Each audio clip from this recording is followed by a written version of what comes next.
To our YouTube channel. एक बार दोबारा आपका स्वागत करते हैं। पिछली वीडियोस में दोस्तों हमने अकाउंटेंसी की कंसेप्ट एंड कन्वेंशंस देखे थे और उसके बाद वाली वीडियो में हमने कंसेप्ट एंड कन्वेंशन के क्वेश्चन आंसर देखे।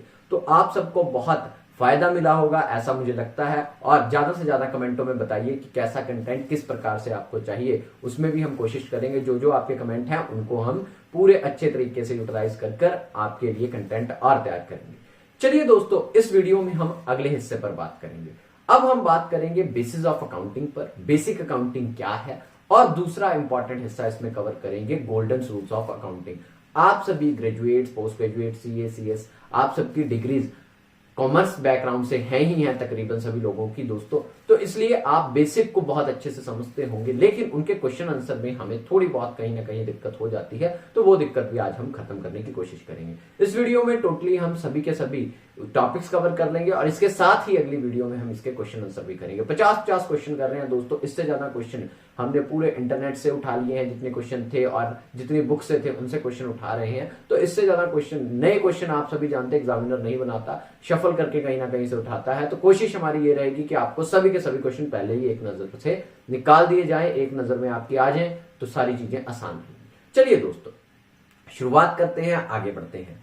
टॉपिक क्या है? सबसे पहले तो अकाउंटिंग की डेफिनेशन पर ही प्यारे दोस्तों बात कर लेते हैं। अकाउंटिंग की डेफिनेशन को ही देख लेते हैं, अकाउंटिंग की डेफिनेशन को ही समझ लेते हैं। Accounting is the process of, या accounting is the systematic process of identifying the financial nature transaction. Identifying the financial nature transaction सबसे पहले एक सिस्टमैटिक प्रोसेस है। किसको आइडेंटिफाई करने का? फाइनेंशियल नेचर की ट्रांजैक्शंस को आइडेंटिफाई करने का। मतलब जिन चीजों की कीमत पैसों में है और वो बिजनेस से रिलेट करती हैं, तो उसे बोलेंगे identifying the business financial transaction. ठीक है, बिल्कुल। सेकंड, अगर आपने देख ली है, आपने एनालाइज कर ली है ट्रांजैक्शंस को, आपने देख लिया है कि ये फाइनेंशियल नेचर की हैं, तो उसके बाद की जाएगी रिकॉर्डिंग। उसके बाद क्या की जाएगी? रिकॉर्डिंग। रिकॉर्डिंग किसमें होती है? जर्नल में। आप सभी जानते हैं बहुत इजीली। जर्नल में रिकॉर्ड करने के बाद उनको कहां पोस्ट किया जाएगा, कहां क्लासिफाई किया जाएगा? प्यारे दोस्तों, क्लासिफाइंग कहां होगी? लेजर में। जी हां, लेजर में क्लासिफाइंग होगी। तो लेजर अकाउंट में या लेजर बुक में अलग अलग अकाउंटों में उनकी क्लासिफाइंग, जिसे पोस्टिंग भी बोलते हैं।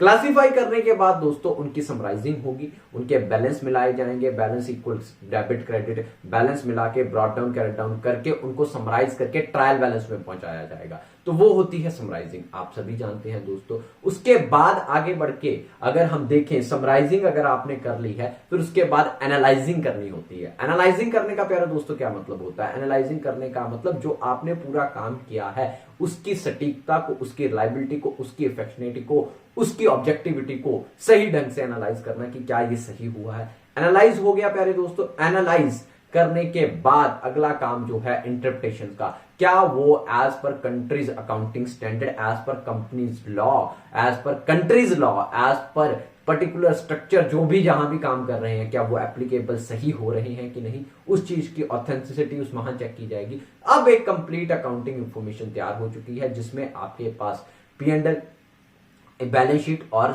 जर्नल लेजर में डिफरेंट अकाउंट्स हैं। P&L और बैलेंस शीट को अब आप किसको दे देंगे? अकाउंटिंग यूजर्स को दे देंगे। जो बहुत सारे यूजर होते हैं, इंटरनल एक्सटर्नल दोनों तरीके के यूजर हो सकते हैं, उनको आप अकाउंटिंग दे देंगे। सबसे पहले ऑनर को अपने लिए बेनिफिट होगा, ऑनर की मैनेजमेंट उस अकाउंटिंग को यूज करी जाएगी, इंप्लॉयज उस अकाउंटिंग को यूज कर सकते हैं। उसके बाद आउटसाइडर्स के लिए अकाउंटिंग दे दी जाएगी। क्रेडिटर को फायदा होगा, डेटर्स को फायदा होगा, रिसर्चर को फायदा होगा, टैक्स अथॉरिटीज को फायदा होगा। तो इन सबको कम्युनिकेट की जाती है। तो ये कंप्लीट अकाउंटिंग प्रोसेस है। आप स्क्रीन पर दोस्तों अकाउंटिंग प्रोसेस की फोटो देख रहे होंगे। सबसे पहले नंबर पर देखिए फाइनेंशियल ट्रांजैक्शन और इवेंट। आपने चेक कर लिया कि ट्रांजैक्शन फाइनेंशियल नेचर की है कि नहीं। अगर है और बिजनेस से जुड़ी है तो रिकॉर्ड करेंगे। रिकॉर्डिंग कहां होती है दोस्तों? रिकॉर्डिंग हमेशा हमेशा हमेशा जर्नल में होती है, लेकिन जर्नल की कई सारी सब्सिडरी बुक्स बना दी जाती हैं। मैक्सिमम 8 बुक्स हो सकती हैं। क्वेश्चन याद रखिएगा, एग्जाम में आया हुआ क्वेश्चन है पिछली बार। मैक्सिमम कितनी सब्सिडरी बुक्स हो सकती हैं? तो 8 हो सकती हैं।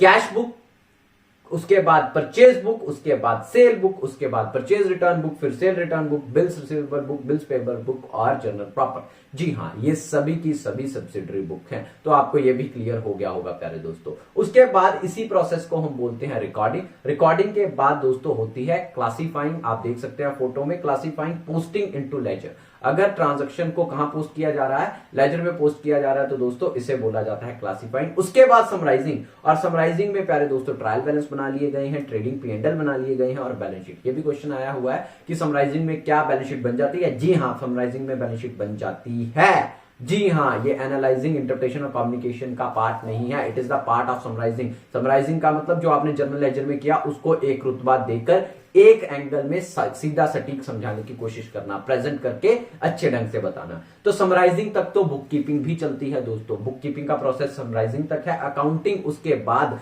पूरा बुक कीपिंग के ये 5 स्टेप, और छठा स्टेप एनालाइजिंग का, एनालाइज करना है, इंटरप्रेट करना है और फाइनली दोस्तों कम्युनिकेट करना है एंड यूजर तक। तो ये 8 पॉइंट हैं जो अकाउंटिंग के प्रोसेस में है। इनमें से एक आधा क्वेश्चन आने के चांसेस हैं। अगली वीडियो में 50 क्वेश्चन हैं जो उनमें से यहां से 5 से 7 क्वेश्चन उठेंगे, तो आप बहुत ध्यान से इस प्रोसेस को एनालाइज करिए। ठीक है दोस्तों, मेरे हिसाब से आपको प्रोसेस क्लियर होगा। अगर कोई भी दिक्कत है तो दोस्तों आप हमें कमेंट बॉक्स में बताइए। ठीक है जी, आगे बढ़ते हैं। बहुत इजी ढंग से, बहुत बाइफिकेटेड ढंग से आपको इन चीजों को इजी लेकर करना है, ताकि आप ये कोई भी ना समझे प्यारे दोस्तों कि ये बहुत बेसिक कंसेप्ट है, ये हमें आते हैं। यही गड़बड़ होती है, हमें आते हैं लेकिन हम उसके क्वेश्चंस में इंटरप्रिटेशन करने में दिक्कत कर देते हैं। एग्जैक्टली आपको आते होंगे, ऐसा कोई बात नहीं है कि आते नहीं, लेकिन क्वेश्चन में उनकी कैसे इंप्लीमेबिलिटी है, कैसे वो वहां एप्लीकेबल हो रहे हैं, उनको देखना अगली वीडियो में। इसलिए बहुत ध्यान से इसको समझने की कोशिश कीजिएगा। आगे बढ़ता हूं दोस्तों, आगे है रूल्स ऑफ अकाउंटिंग। अकाउंटिंग के क्या रूल्स हैं? रिकॉर्डिंग करते समय हम कुछ रूल्स फॉलो करते हैं, आप सभी को पता है। हमारे पास टोटल 3 तरीके के अकाउंट होते हैं, पर्सनल अकाउंट, रियल अकाउंट और नॉमिनल अकाउंट। प्यारे दोस्तों, पर्सनल अकाउंट, रियल अकाउंट और नॉमिनल अकाउंट, इन तीनों के रूल्स हैं। कौन कौन से रूल्स हैं उनके ऊपर चर्चा करेंगे। उन्हीं हम गोल्डन रूल्स भी बोलते हैं कि अकाउंटिंग के 3 सिद्धांत, अकाउंटिंग के 3 प्रिंसिपल जो रूल्स हैं, उनसे हम अकाउंटिंग करना पॉसिबल बनाते हैं। देखिए, सबसे पहले पर्सनल अकाउंट पर बात करते हैं। देखो दोस्तों, पर्सनल अकाउंट क्या होता है? पर्सन का मतलब एक जिंदा जाता इंसान भी हो सकता है, एक आर्टिफिशियल इंस्टीट्यूशन भी हो सकती है। बहुत ध्यान से इस बात को समझिएगा दोस्तों, कभी भी किसी भी प्रकार से अकाउंटिंग एक सेपरेट लीगल आइडेंटिटी कंसेप्ट पर चलता है, जिसके कारण मालिक अलग और बिजनेस अलग, बिजनेसमैन अलग है और बिजनेस अलग है। उस विजन से वो हमेशा हमेशा हमेशा आर्टिफिशियल पर्संस को भी तवज्जो देता है, आर्टिफिशियल पर्संस को तवज्जो देता है। इसीलिए पर्सनल अकाउंट में 3 हेड होते हैं। पहला नेचुरल पर्सन, आपके मेरे जैसे राम, श्याम, मोहन, ये सभी नेचुरल पर्सन होंगे। उसके बाद आर्टिफिशियल पर्सन। दोस्तों, आर्टिफिशियल पर्सन कौन से होते हैं? जो किसी भी प्रकार से इंस्टीट्यूशंस होती हैं, जैसे बैंक, SBI हो गया, सेबी हो गया, RBI हो गया, या और कोई इंस्टीट्यूशन होगी, मोहन एंड सन्स की फर्म होगी, तो ये आर्टिफिशियल पर्सन्स हैं, तो इनको भी तवज्जो देता है। 2 और तीसरा होता है दोस्तों representative personal account. Representative personal account बहुत इंपॉर्टेंट अकाउंट है। इसमें क्या होता है, कभी कभार मैं किसी भी कारणवश एक चीज को मैं इंप्लीमेंट नहीं कर पाता, चाहे वो खर्चा हो चाहे वो इनकम हो, उस चीज की मैं इंटरप्रिटेशन एक रिप्रेजेंटेटिव के तौर पर, मैंने किसी पर्सनल बंदे को वो पैसा देना होता है, किसी एक वजूद को, चाहे वो नेचुरल पर्सन हो चाहे नॉन नेचुरल पर्सन हो, आर्टिफिशियल पर्सन हो, मैंने उसको पैसा देना है या उससे पैसा लेना है।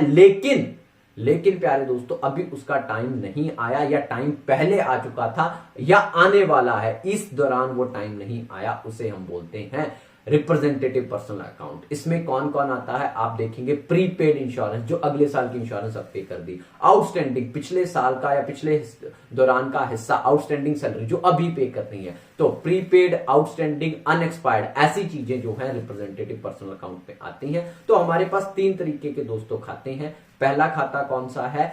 Personal account. पर्सनल के 3 तरीके के खाते बताता हूं आगे। सबसे पहले 3 तरीके के खाते हैं, पर्सनल, रियल, नॉमिनल। हमने शुरू किया है पर्सनल में सबसे पहले नेचुरल पर्सन, राम, श्याम, ठीक है जी, जो भी बंदे होते हैं। आर्टिफिशियल पर्सन, कोई बैंकिंग इंस्टीट्यूशन होगी, किसी भी प्रकार की कोई फर्म होगी, कंपनी होगी, उसको कहते हैं आर्टिफिशियल पर्सन, जो किसी भी प्रकार से आउटस्टैंडिंग, प्रीपेड, इन चीजों में एप्लीकेबिलिटी दिखाता है। तो ये तीनों अकाउंट है। इनका क्या रूल है दोस्तों, आप सभी प्यारे दोस्तों समझते हैं, जानते हैं। Debit the receiver, credit the giver. हमेशा पर्सन के साथ डील तब होगी अगर कोई काम उधार में होगा। जी हाँ, पर्सनल अकाउंट तभी क्रिएट हो पाता है अगर ऑन क्रेडिट बेसिस काम होता है। ठीक है जी, एग्जांपल के तौर पर आप देखेंगे कि किसी भी प्रकार से एक एग्जांपल ले लेते हैं कि मैंने फर्नीचर खरीदा एबीसी लिमिटेड से, आप स्क्रीन पर भी देख रहे होंगे, फर्नीचर खरीदा एबीसी एंड कंपनी से, एबीसी एंड कंपनी से मैंने फर्नीचर खरीदा, तो एंट्री क्या होनी चाहिए दोस्तों? रूल साफ बोलता है debit the receiver credit the giver. किसने फर्नीचर दिया और किसको फर्नीचर, कौन देने वाला है कौन लेने वाला है, तो किसने फर्नीचर दिया? एबीसी फर्म ने फर्नीचर दिया। किसको दिया? हमें दिया। हमें दिया तो debit the receiver and credit the giver. हमें क्या मिला? फर्नीचर मिला, इसीलिए हम फर्नीचर को डेबिट करते हैं। और देने वाला गिवर कौन था दोस्तों? गिवर था एबीसी एंड कंपनी, जिसने हमें फर्नीचर दिया, तो उसको हम कर देंगे क्रेडिट। तो बहुत सिंपल सा रूल है, debit the receiver credit the giver. यहां तक आपको क्लियर हो गया होगा दोस्तों। ये तीनों में चलेगा, चाहे वो आर्टिफिशियल पर्सन हो, चाहे वो नेचुरल पर्सन हो, चाहे वो रिप्रेजेंटेटिव पर्सन हो। दूसरी इंपॉर्टेंट बात, बैंक क्या है? बैंक एक इंस्टीट्यूशन है दोस्तों। अगर वो इंस्टीट्यूशन है, वो आर्टिफिशियल पर्सन है, तो इसलिए वो पर्सनल अकाउंट में आती है। ये बात आपको भूलनी नहीं है किसी भी कीमत पर। इस पर क्वेश्चन आता है और गलत होता है मल्टीपल टाइम। आगे बढ़ता हूं दोस्तों, second rule number 2। Rule number 2 में अगर मैं बात करूं तो दोस्तों वो है debit what comes in credit what goes out. Real account का रूल है। रियल अकाउंट का रूल क्या होता है दोस्तों? जो आ रहा है उसे डेबिट कीजिए, जो जा रहा है उसे क्रेडिट कीजिए। ये हमेशा कैश बेसिस पे चलता है। जब कैश में काम होता है तभी कुछ आएगा और कुछ जाएगा। और रियल अकाउंट हमेशा सभी एसेट्स के लिए होता है। जो भी आपकी कैपिटल एक्सपेंडिचर करके आपने एसेट्स लाई हैं घर पे या दुकान पे या बिजनेस पे, उसी को हम रियल अकाउंट बोलते हैं। अब रियल अकाउंट का सिंपल सा रूल है debit what comes in credit what goes out. जो आ रहा है उसे डेबिट कीजिए, जो जा रहा है उसे क्रेडिट कीजिए। एग्जाम्पल के तौर पर दोस्तों, cash paid for the purchase of machinery. हमने कैश पे कर दिया परचेज ऑफ मशीनरी के लिए, तो इसका क्या बनेगा? एंट्री क्या बनेगी? जा क्या रहा है? डेबिट व्हाट कम्स इन और credit what goes out. Debit what comes in, क्या आ रहा है? मशीन आ रही है तो मशीन डेबिट होगी। जा क्या रहा है? कैश जा रहा है तो टू कैश क्रेडिट होगा। ठीक है दोस्तों, ये भी आपको मेरे हिसाब से क्लियर हो गया होगा। ठीक है जी, आगे बढ़ते हैं थर्ड रूल के ऊपर। ये रहता है नॉमिनल अकाउंट का रूल। दोस्तों इसमें सारे रेवेन्यूज और सारी इनकम्स और एक्सपेंसेस और लॉसेस, जो भी बिजनेस अपनी डेली रूटीन वर्किंग में, ऑपरेटिंग एक्टिविटीज में जो भी काम करता है, उसकी एक्सपेंसेस और उसकी इनकम, उसके गेन्स और उसके लॉसेस, उसके प्रॉफिट्स और उसके लॉसेस, सभी इसी अकाउंट में रिकॉर्ड किए जाते हैं। इस अकाउंट का नाम है नॉमिनल अकाउंट। और इसका रूल क्या है प्यारे दोस्तों? इसका रूल है debit all expenses and losses, credit all income and gains. बड़ा सिंपल सा रूल है। अगर एग्जाम्पल के तौर पर मैं कहूं कि इसका एग्जाम्पल दे दूं मैं आपको कि अगले मैंने किसी भी प्रकार से सैलरी पे की, तो सैलरी पे की, सैलरी आपका खर्चा, debit all expenses and losses, salary account debit to cash, credit all income and gains. तो कैश तो कहां से? रियल अकाउंट से उठ जाएगा। ये डेबिट साइड जो है सैलरी, वो नॉमिनल अकाउंट से उठ जाएगी। तो ये था दोस्तों हमारे तीनों के तीनों अकाउंट।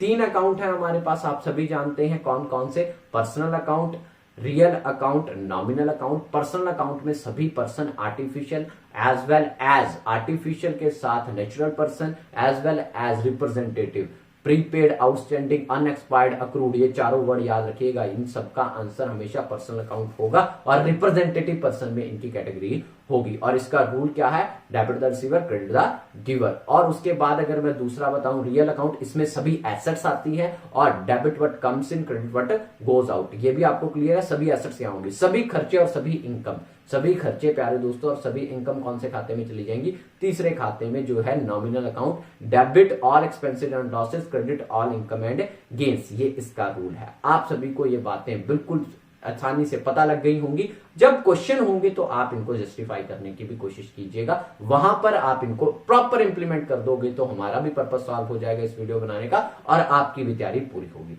उसके आगे दोस्तों एक बात जरूर बता दूं, गेन और प्रॉफिट, गेन और प्रॉफिट में क्या अंतर है, इसके ऊपर भी क्वेश्चन आता है। गेन दोस्तों कभी भी किसी भी प्रकार से फिक्स्ड एसेट को बेचने पर होता है। अगर फिक्स्ड एसेट 10,000 की थी और वो 11 की बिक गई, जो वो वाला मार्जिन बना 1,000 रुपए का, उसे हम गेन बोलते हैं। लेकिन जब हम ऑपरेटिंग एक्टिविटीज करके, जिसमें चीज में मैं डील करता हूं, जिस काम में मैं डील करता हूं, उसमें अगर मैं काम करके पैसे कमा लूं, उसे हम प्रॉफिट बोलते हैं। तो दोनों में डिफरेंस देख के, सोच के, समझ के आंसर करिएगा अगली सीरीज में। ठीक है दोस्तों, मेरे हिसाब से आपको ये दोनों के दोनों topic, accounting process as well as जो दूसरे गोल्डन रूल्स ऑफ अकाउंटिंग है ये समझ आ गए होंगे। अगर किसी भी प्रकार की कोई भी दिक्कत है तो आप हमें कमेंट बॉक्स में जरूर बताएं। हमारे चैनल को ज्यादा से ज्यादा लाइक, सब्सक्राइब और शेयर करें। जी हाँ दोस्तों, थैंक यू दोस्तों। आगे ही मिलेंगे अगली वीडियो में। अभी इसके बाद जो वीडियो आएगी वो दोस्तों इसी के एमसीक्यूज बेस्ड होगी, इसी के क्वेश्चन होंगे, उसमें 50 क्वेश्चन होंगे, तो आप अपने आप को उसमें जज कीजिएगा। साथ ही साथ आंसर भी मिलते जाएंगे और साथ उससे पहले आप आंसर, क्वेश्चन आते ही आप आंसर कीजिएगा अपने आप में, और कमेंट बॉक्स में ज्यादा से ज्यादा अपने सजेशन छोड़े ताकि हम भी समझ सके कि आपको कौन कौन सी चीज में और हम हेल्प कर सकते हैं। ठीक है दोस्तों, ज्यादा समय नहीं लेंगे, मिलते हैं अगली वीडियो में।